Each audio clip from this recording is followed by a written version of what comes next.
ഡെന്നിയച്ച, കൊച്ചച്ച, വാടയിലും സാഞ്ചപുരത്തുള്ള ഇടവക ജനങ്ങളെ, അതിനേക്കാൾ ഉപരിയായിട്ട് ഇവിടെയുള്ള ഈ കൊടുങ്ങാശ്ശേരി നായരമ്പലത്തുള്ള പ്രിയപ്പെട്ട എല്ലാ മനുഷ്യരെയും അഡ്രസ് ചെയ്യാൻ ആഗ്രഹിക്കുകയാണ്. എനിക്ക് തോന്നുന്നു ഈ കഴിഞ്ഞ 9 ദിവസങ്ങൾ തിരിഞ്ഞു നോക്കുമ്പോൾ എനിക്ക് പറയാൻ തോന്നുന്ന ഒരു കാര്യം, കേരളം കണ്ട ഏറ്റവും മനോഹരമായ കാഴ്ചയും മനോഹരമായ 9 ദിവസങ്ങളെന്നാണ്. അത് ഞാൻ വെറുതെ പറയുന്നതല്ല. കാരണം ഛത്തീസ്ഗഡിലുള്ള 2 കന്യാസ്ത്രീകളല്ല 2 മനുഷ്യർ അവരൊരു പ്രശ്നത്തിൽ ഇടപെട്ടപ്പോ അവർക്ക് വേണ്ടി സംസാരിക്കുന്ന ഒരു കേരള ജനതയെ ഞാൻ കണ്ടു. കഴിഞ്ഞ ദിവസം ആലുവയിൽ ഇങ്ങോട്ട് ബൈക്കിൽ വരുമ്പോ ആലുവ ടൗണിൽ അൻവർ സാദത്ത് MLA, അദ്ദേഹം ഒരു ഇസ്ലാം മതവിശ്വാസിയാണ്, അവിടെ ഇവർക്ക് വേണ്ടി ഉപവാസിച്ചിരിക്കുന്നത് കണ്ടു. പിന്നീട് ഇങ്ങോട്ട് വരുമ്പോ SDP അടക്കം CPM അടക്കം പല സ്ഥലങ്ങളിലും സമ്മേളനങ്ങൾ നടത്തിക്കൊണ്ടിരിക്കുകയാണ്. ഞാൻ ഇങ്ങനെയുള്ള കാഴ്ച അധികമൊന്നും കണ്ടിട്ടില്ല. അപൂർവമായിട്ട് മലയാളികളെ ഞാൻ കാണുള്ളൂ. ജോൺ ബ്രിട്ടാസ് എന്ത് സുന്ദരമായിട്ടാണ് പാർലമെന്റിൽ എന്താണ് സിസ്റ്റേഴ്സ് ചെയ്യുന്നതെന്ന് ഓരോ പാർലമെന്ററിന്റെ പേര് വിളിച്ചുകൊണ്ട് പറയുന്നുണ്ട്.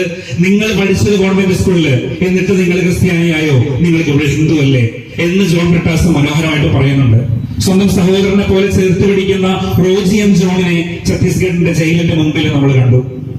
അപ്പൊ ഞാൻ നോക്കുമ്പോ എല്ലാ പാർട്ടിക്കാരും മതമെന്നോ ജാതിയെന്നോ വർഗമെന്നോ വർണ്ണമെന്നോ വ്യത്യാസമില്ലാതെ 2 സിസ്റ്റേഴ്സിന് വേണ്ടി കേരളത്തിൽ അങ്ങോളം ഇങ്ങോളം അണിനിരന്നിട്ടുണ്ടെങ്കിൽ, നമ്മൾ അങ്ങനെയൊന്നും ചെയ്യുന്നവരല്ല സാധാരണ. അണിനിരന്നിട്ടുണ്ടെങ്കിൽ സ്നേഹമുള്ളവരെ, കഴിഞ്ഞ ആഴ്ച നമ്മൾ കണ്ട ഏറ്റവും സുന്ദരമായ ഒരു കാഴ്ചയാണ്. 3, 4, 5 ദിവസങ്ങളിൽ പ്രൈം ടൈം ചർച്ചകളിൽ ഈ ദിവസം കത്തിച്ചു നിർത്താനായിട്ട്, ഈ വിഷയം കത്തിച്ചു നിർത്താനായിട്ട് എല്ലാ ചാനലുകളും മത്സരിച്ചെങ്കിൽ സ്നേഹമുള്ളവരെ, രാഷ്ട്രീയ മുതലെടുപ്പ് മാത്രമാണെന്ന് ഞാൻ വിശ്വസിക്കുന്നില്ല.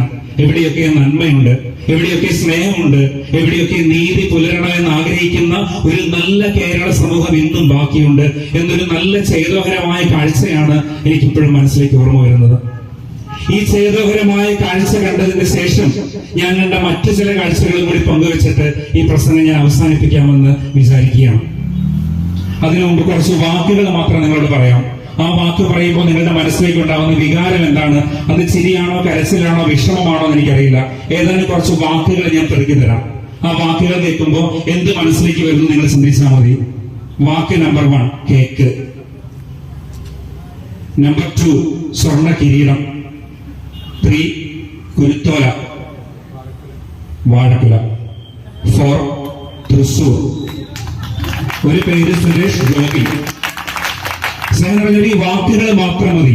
ഇന്ന് നിങ്ങൾക്ക് ചിരിക്കുന്നുണ്ടെങ്കിൽ, നിങ്ങൾ കൈയടിക്കുന്നുണ്ടെങ്കിൽ, ഈ വാക്കുകളുടെ പിന്നിലുള്ള കള്ളത്തരങ്ങൾ എന്താണെന്ന് മനസ്സിലാക്കാൻ പറ്റുന്ന ബോധനങ്ങളിൽ കേരള സമൂഹം ഇവിടെയുണ്ട്.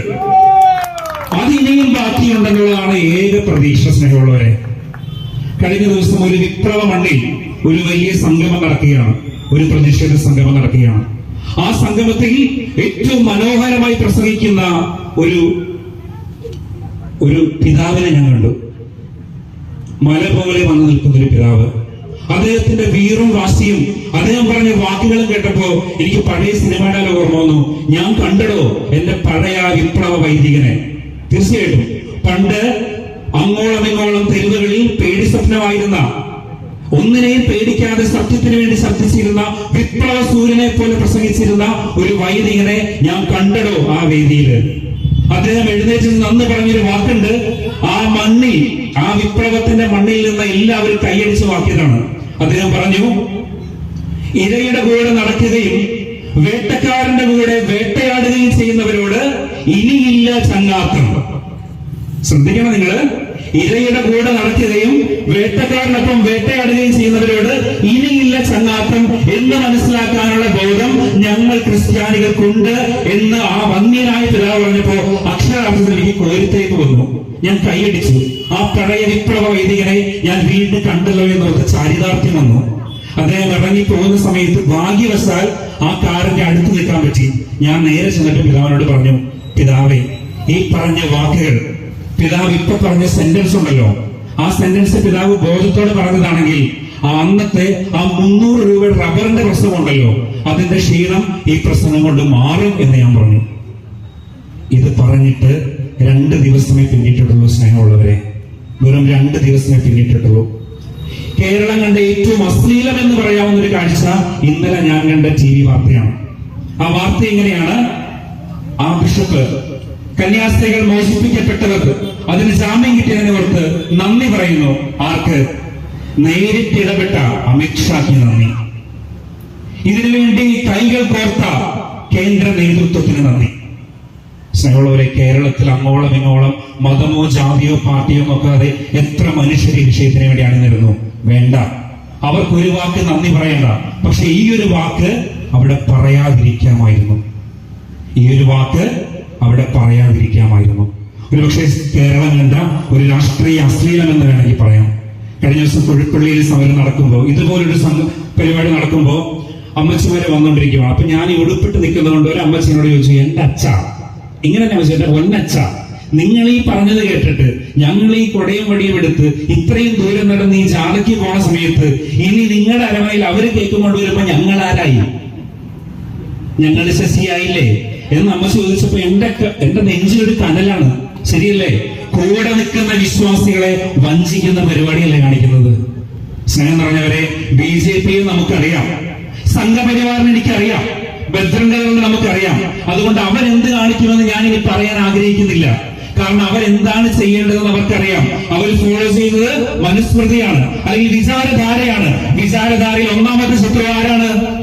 അത് മുസ്ലിമാണ് എന്ന് പറയുമ്പോ നമ്മൾ ഇവിടെ പറയും നാർക്കോട്ടിക് ജിഹാദ്, ലവ് ജിഹാദ് പറഞ്ഞുകൊണ്ടിരിക്കും.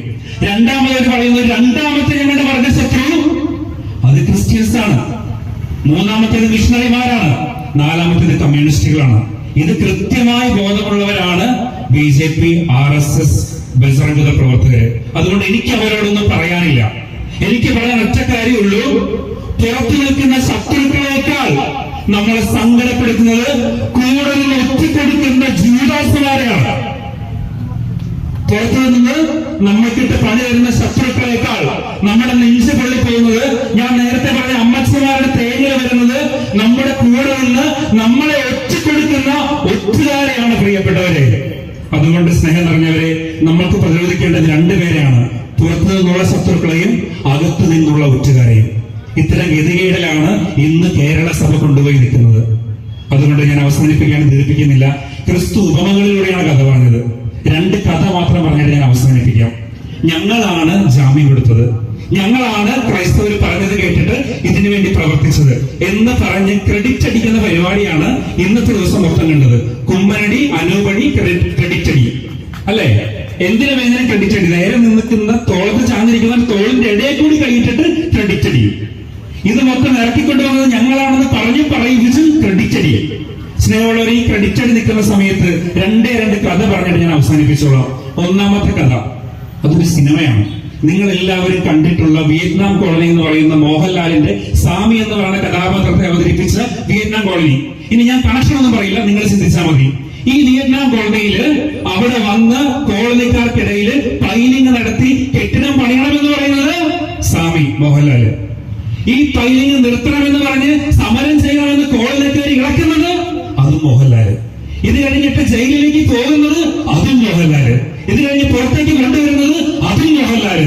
സ്നേഹമുള്ളവരെ, കുറച്ചുകൂടി നേരത്തെ അറസ്റ്റ് ചെയ്തിരുന്നെങ്കിൽ കുറച്ചുകൂടി നേരത്തെ ജാമ്യം കൊടുക്കാമായിരുന്നു എന്ന് പറയുന്ന നിഷ്കളങ്ക മാനസര്.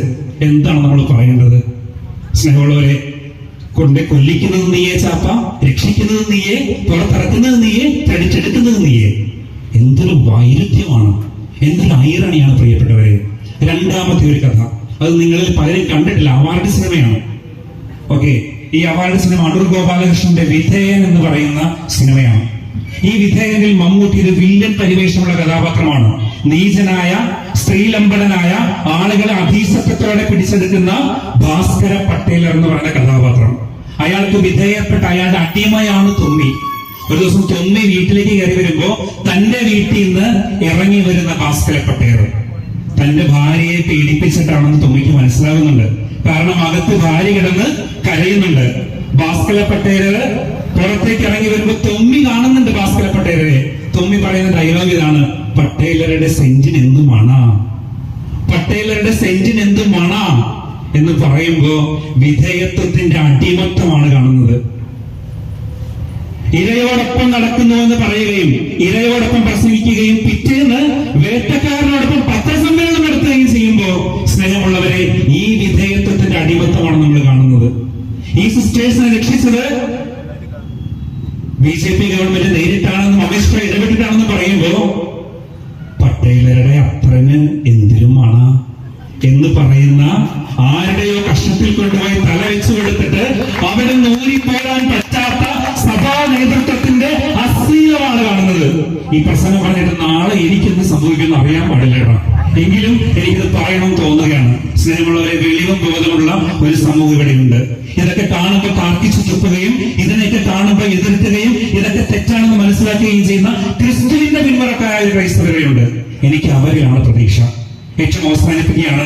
ഏറ്റവും അവസാനം കണ്ട ഒരു ന്യൂസ് എന്ന് പറയുന്നത്, ആ സ്ത്രീകൾ 3 പേര് സിസ്റ്റേഴ്സ് കൊണ്ടുവന്ന സ്ത്രീകൾ അവരെ മുറിക്കകത്തിട്ട് കെട്ടിയിട്ടിട്ട് മർദ്ദിച്ചു. ഈ സ്ത്രീകൾക്കെതിരെ കള്ളസാക്ഷ്യം പറയാൻ വേണ്ടിയിട്ട്.